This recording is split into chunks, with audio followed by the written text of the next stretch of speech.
Hello, hello, hello! Magandang araw! Welcome to my channel. Ako nga pala si Mystico Moreno or in short, Mismo. At dito sa aking channel, we will manifest love and light sa inyong Tagalog love reading na Mismo.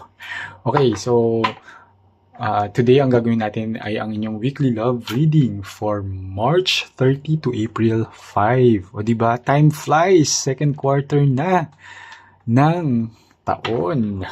Okay? And Aries season pa rin ngayon, so gusto kong batiin ng lahat ng Aries na nakasubaybay sa Mystico Moreno channel ng happy birthday. Sana okay ang inyong mga araw, mga ganap, and manifesting love and light and positivity, lahat-lahat na ng good vibes. I'm projecting this good energy sa inyo. Okay? I'm an Aries as well. So, yeah. Good vibes sa ating lahat. Okay, so habang binabalasa ko to, gusto ko rin magpasalamat talaga sa lahat ng Aries na patuloy na sumusuporta sa Mystico Moreno channel. Please continue to support by liking this video. It helps the channel grow. At sa mga bago, sana supportan nyo rin po by subscribing to this channel para mag-grow pa lalo yung channel ko at makagawa ko ng maraming love readings para sa inyo. Okay, so bubunot ako ng 3 cards from this deck that will be the overall energy of your week. Okay. Sige, simulan na natin. So, para sa mga Aries, I'll get a 3rd card. I'll march ngayon. First card, 9 of Coins. Okay. Second card, 5 of Wands. Okay. And last card, Ace of Cups. Okay. Alright. So, the energy I get here between you and your person ay sige, so 9 of Coins, 5 of Wands, and 8 of Cups. Merong energy na yung feeling ba na free na kayo from conflict. Kasi 9 of Coins is a card of freedom, 5 of Wands is a card of conflict, and Ace of Cups is a card of love. Okay? So, nakikita ko dito na yung week ninyo, meron kayo in the recent past na hindi pagkakaunawaan, hindi naman siya major. It's not something big, ito yung nakukuha kong energy. Pero, it's still something na naging cause ng sadness, okay, ng conflict, ng tension between the two of you. However, yung nakikita ko dito is yung because of the 9 of Coins, which is freedom from it, freedom from that conflict. So, magkakaayos kayo. Okay? And there will be more, in a way, security between you and your person when it comes to the connection and relationship. At it's rooted kasi from love. Mahal nyo naman talaga yung isa't isa. So, which is normal, may mga tampuhan between two people, lalo na in a romantic relationship. Pero, ang kinagandahan niya dito that this week, everything will be alright. And any issues na nangyari in the recent past will be resolved this week.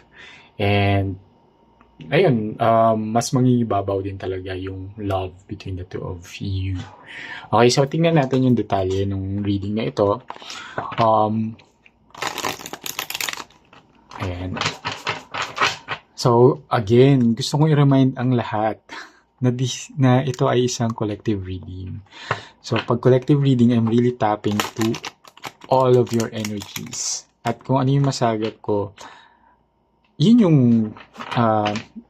ipapakita ng cards, di ba? So, if hindi siya nag-resonate, ibig sabihin, hindi ko nasagap yung energy ninyo. Okay? And huwag pilitin. Okay? Abangan nyo na lang yung mga susunod ko pang readings in the future, or panoorin nyo yung mga past videos ko kasi baka isa din ay mag-resonate sa inyo dahil Ang tarot and oracle readings naman talaga ay timeless. So, nakaka-receive kasi ako ng mga comments na bakit ganito, bakit ganyan. Again, I'm just reading and interpreting ano yung lumalabas sa cards. Alright? And I don't want to manipulate the reading para lang mag-align siya sa gusto ninyong marinig. Okay, hindi ganun ang tarot and oracle reading. Okay? So, kung hindi siya nag-resonate sa inyo, just leave it behind. Abangan nyo yung mga susunod pang love reading. Okay? So, I interpret what I see. Okay? And what I get from the universe, the downloads from the universe based on the energy nga ng collective. Alright. Sige, bubunot ako ng I'll get 10 cards for this week. And this will apply sa lahat ng signs. So, I'll get the third card. So, Queen of Swords. Second card, Page of Cups.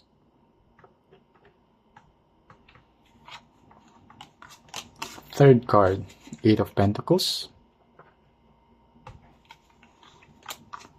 Fourth card, Six of Swords. Fifth card, the Magician. Okay. Sixth card, Five of Swords. Okay. Just natin siya.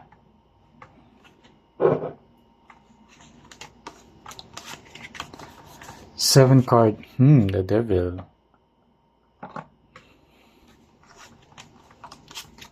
Eighth card, Four of Wands. Ninth card, Ace of Wands. And last card, Ace of Swords. Okay. So, medyo maraming aces na lumabas. Okay. So, meron talagang fresh start, new beginning between the two of you. Bottom of the deck, Eight of Wands. This is the energy you don't see coming between you and your person. Okay. So, let's interpret first. You might be dealing with a Capricorn and a Gemini and Virgo. Okay? So, pwedeng yun yung signs ng person ninyo. Doesn't have to. Yun lang yung strong energy na nasasagap sa reading na to. But check their Moon, Venus, and Rising placements. Baka yung mga sinabi kong signs, yun yung sign nila dun sa mga placement na yun. Alright, sige. Now, let's proceed. Okay, so, nag-start sa Queen of Swords, nag-end sa Ace of Swords. So, there will be a communication talaga between the two of you that will end any issues or the conflict na nangyari between the two of you in the recent past. As seen here by the overall energy that mangingibabang love. And Queen of Swords is a card of clear communication. Okay? Alam mo yung very wise to kasi si Queen of Swords. And alam niya kung ano yung mga kailangan niyang sabihin. Okay? To resolve any issues na meron between the two of you. So that's the energy that I get here. Plus, na you have the Page of Cups. And Page of Cups is a card of a fresh start, a nice surprise. Okay, so if at the moment parang inaantay nyo ano yung gagawin ng person ninyo to really end whatever the conflict between the two of you, merong surprise. Siguro it's a gesture, maybe i-ask ka niya for a date or may gift siyang bibigay sa'yo, parang a sorry gift. So, it's really leaning towards something fresh or a new beginning between the two of you. Okay? And as shown here also by the Eight of Pentacles, na itong person ninyo will really put an effort to resolve whatever needs to be resolved sa connection ninyo. Okay? And dito sa Six of Swords is really moving on from kung ano man yung naging issue in the past na yun. Okay? Leave it behind. Okay? And it's really time to move on as seen here by the Six of Swords. And as shown here by the Magician, meron talaga, it's something that you're really manifesting na itong pagkaayos na to. And you have the what you need then para matapos na tong conflict. Meaning, parang kung humingi siya ng kapatawaran or itong surprise, nangyari siya, nasa sa'yo yun. You have the power.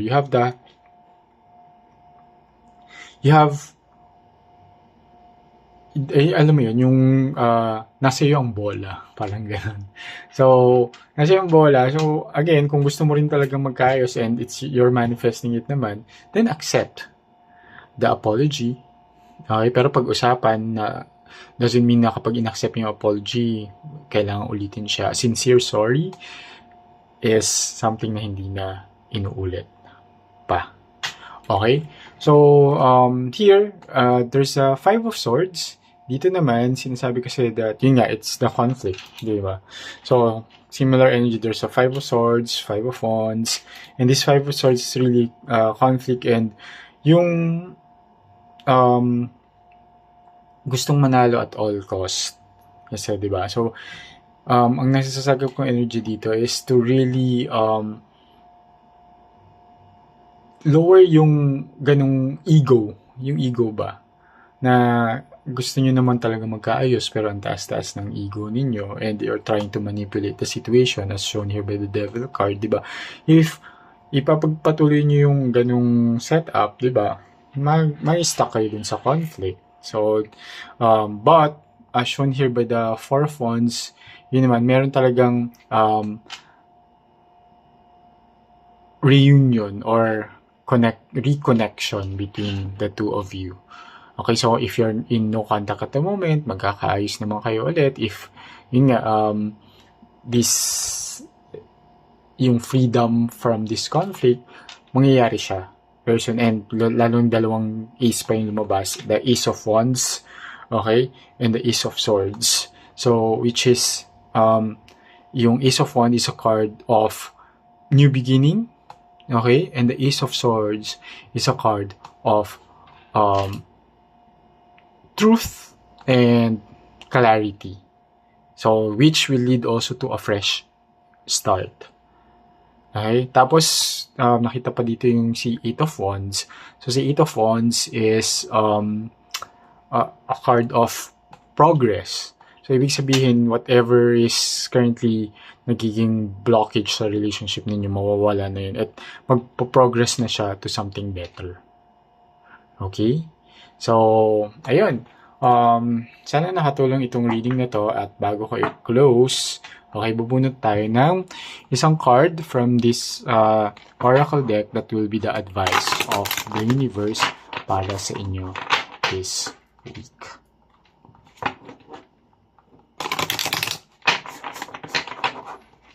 So, tignan natin. Last one. So, ang advice sa inyo ni universe for this week ay third card again. Okay, patience. Yan, o, diba? Sinasabi dito na be patient. So, again,